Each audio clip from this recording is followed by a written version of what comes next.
ஓம் ஸ்ரீ வராகி தாயே போற்றி போற்றி. என் அன்பு மகர ராசிக்கார பிள்ளைகளே, இந்த ஆடி மாதமானது உங்களுக்கு எப்படிப்பட்ட மாதமாக இருக்க போகிறது என்பதை உங்கள் தாயானவள் கணித்துவிட்டு வந்திருக்கிறேன். அதனால் இந்த பதிவினை முழுமையாக கேள் என் தங்கமே. மகரத்தில் பிறந்தவர்களுக்கு ஆடி மாதம் முழுவதும் அற்புதமான மாதமாக இருக்க போகின்றது. பொருளாதாரத்தில் ஏற்றத்தாழ்வுகள் இருந்தாலும் அதை திறம்பட சமாளித்து முன்னேற்றம் நீங்கள் அடைய முடியும். குடும்பத்தில் வரவுக்கு மீறிய செலவுகள் ஏற்பட்டாலும் தடங்கல்களை தாண்டி உங்கள் தேவைகள் யாவும் பூர்த்தி அடையும். வம்பு வழக்குகளில் நம்பிக்கை ஏற்படும். உங்களுக்கு ஏதேனும் வம்பு வழக்குகள் இருப்பதாக இருந்தாலும் அதில் உங்களுக்கு சாதகமான தீர்ப்பே அமையும்.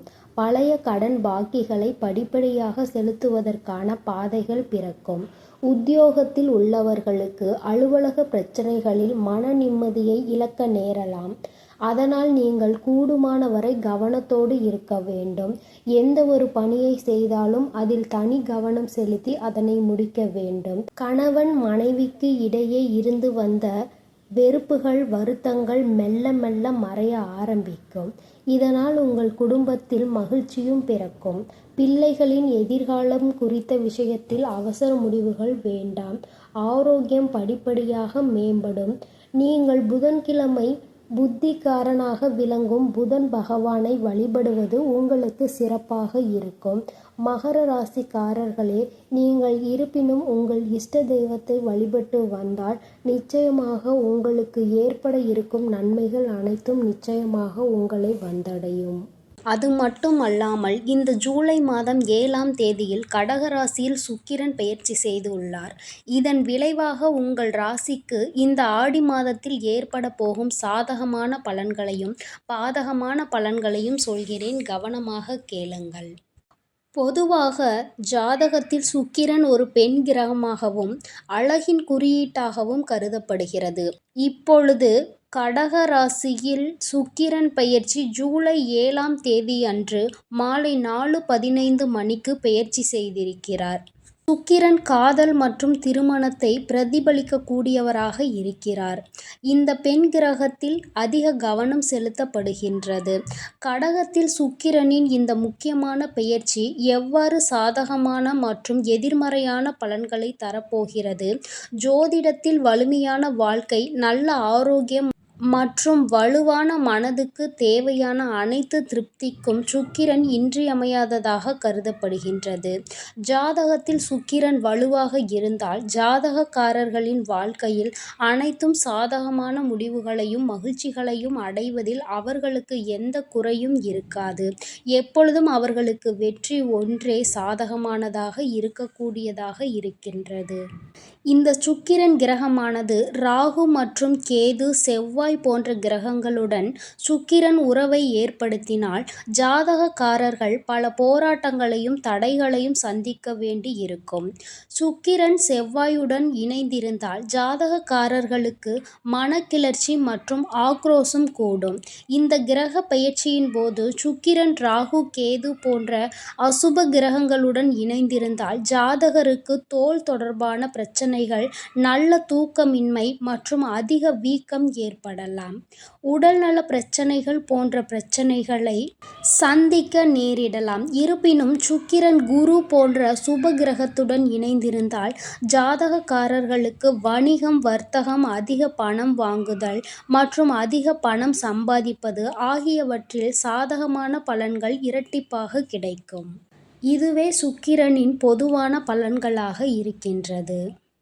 மகர ராசிக்காரர்களுக்கு சுக்கிரன் 5ஆம் மற்றும் 10ஆம் வீட்டிற்கு அதிபதியாக இருக்கிறார். இப்போது 7வது வீட்டில் பெயர்ச்சித்திருக்கிறார். கடக ராசியில் சுக்கிரன் பெயர்ச்சி புதிய நண்பர்களை உங்களுக்கு உருவாக்கி கொடுக்கும். ஆன்மீக விஷயங்களில் ஆர்வத்தை வளர்ப்பது மற்றும் வேலையின் மூலம் நன்மைகளை பெறுதல் ஆகியவற்றின் அடிப்படையில் உங்களுக்கு அனைத்தும் சாதகமாகவே இருக்கும். உங்களுக்கு புதிய நல்ல வேலைவாய்ப்புகள் கிடைப்பதற்கு அதிக அதிர்ஷ்டம் இருக்கின்றது. இது உங்களுக்கு திருப்தியை தரும். வணிக அவுட்சோர்சிங் மூலம் லாபம் பெற வாய்ப்பு உள்ளது. நீங்கள் பெரிய நிதி ஆதாயங்களை பெறுவீர்கள் மற்றும் ஒரு நல்ல தொகையை குவிப்பதில் வெற்றி பெறுவீர்கள். உங்கள் மனைவியுடன் பாதகமான சூழ்நிலைகளை நீங்கள் சந்திக்க நேரிடலாம். எனவே நீங்கள் பேசும் வார்த்தைகளில் உங்களுக்கு எப்பொழுதும் கவனம் தேவை. குடும்பத்தில் உள்ளவர்கள் மீது அக்கறை அதிகமாக எடுத்துக்கொள்ள வேண்டும். உடல் ஆரோக்கியத்தில் தந்தையின் உடல் நலத்திற்காக அதிக பணம் செலவழிக்க வேண்டி வரும். குடும்பத்தில் உள்ளவர்களின் ஆரோக்கியம் சீராகவே இருக்கும். தந்தையின் உடல் நலத்திற்காக பணம் செலவழிப்பதை நீங்கள் மன உளைச்சலாக கருத வேண்டாம். எனினும் சனிக்கிழமையன்று சனி கிரகத்தை வழிபட்டு வந்தால் நிச்சயமாக ஏற்பட இருக்கும் தொல்லைகள் அனைத்தும் நீங்கி நன்மைகளாகவே அமையும். என் அன்பு பிள்ளையே, அது மட்டுமின்றி இந்த ஜூலை 11ஆம் தேதியில் கடக ராசியில் சுக்கிரம் உதயம் ஏற்பட்டுள்ளது. இதனால் 12 ராசிக்காரர்களுக்கும் தாக்கம் ஏற்பட்டுள்ளது. உங்கள் ராசிக்கு என்ன பலன்கள் உள்ளது என சொல்கிறேன், கவனமாக கேளுங்கள். பெண்பால் கிரகமான சுக்கிரன் ஜூலை 11 இரவு 7:59 மணிக்கு கடகராசியில் உதயமாகி இருக்கிறார். சுக்கிரன் வளர்ச்சியால் ஜாதகக்காரர்களுக்கு பொதுவாக சுப மற்றும் மகிழ்ச்சியான விஷயங்கள் நடக்க உள்ளன மற்றும் திருமணம் போன்ற சுப பலன்கள் கிடைக்கும். கடகராசியில் சுக்கிரன் உதயமானது காதல் வகையில் ராசிக்காரர்களுக்கு நல்ல காலம் அமைவதை குறிக்கின்றது. மகர ராசிக்காரர்களுக்கு சுக்கிரன் 5 மற்றும் 10ஆம் வீட்டிற்கு அதிபதியாவார். இப்போது உங்களின் 7வது வீட்டில் உதிக்கப் போகின்றார். இந்த நேரத்தில் உங்களுக்கு புதிய நண்பர்கள் மற்றும் பணியிடத்தில் புதிய நண்பர்களாக பல பேர் உருவாக வாய்ப்பு இருக்கின்றது. காதலில் லாபம் உண்டாகலாம். பயணங்களால் ஆதாயம் கூட பெறலாம். நீங்கள் ஒரு புதிய வேலையை பெறப்போகின்றீர்கள். இது உங்களுக்கு மகிழ்ச்சியை மற்றும் உங்கள் வாழ்க்கையில் சாதகமான முடிவுகளையும் தரும். கடகராசியில் சுக்கிரன் உதயமானது புதிய தொழில் முறைகள் மூலம் மிகச்சிறந்த தொழிலதிபராக உங்கள் பிம்பத்தை உருவாக்குவதற்கும் வாய்ப்பு இருக்கின்றது. உங்கள் வாழ்க்கை துணையுடன் நல்ல பிணைப்பை அனுபவிப்பீர்கள். இது உங்கள் வாழ்க்கையில் மகிழ்ச்சியை தரும். இந்த காலகட்டத்தில் உங்கள் ஆரோக்கியம் சிறப்பாகவே இருக்கும் மற்றும் பெரிய உடல்நல பிரச்சனைகள் எதுவும் இருக்காது. இருப்பினும் உங்கள் ஆரோக்கியத்தில் உங்களுக்கு தனி கவனம் தேவை. மகர ராசிக்காரர்களே, சனிக்கிழமை அன்று நீங்கள் ஏழைகளுக்கு தயிர் சாதம் தானம் செய்வதன் மூலம் உங்களுடைய நல்ல பலன்கள் அனைத்தும் உங்களை நிச்சயமாக வந்தடையும்.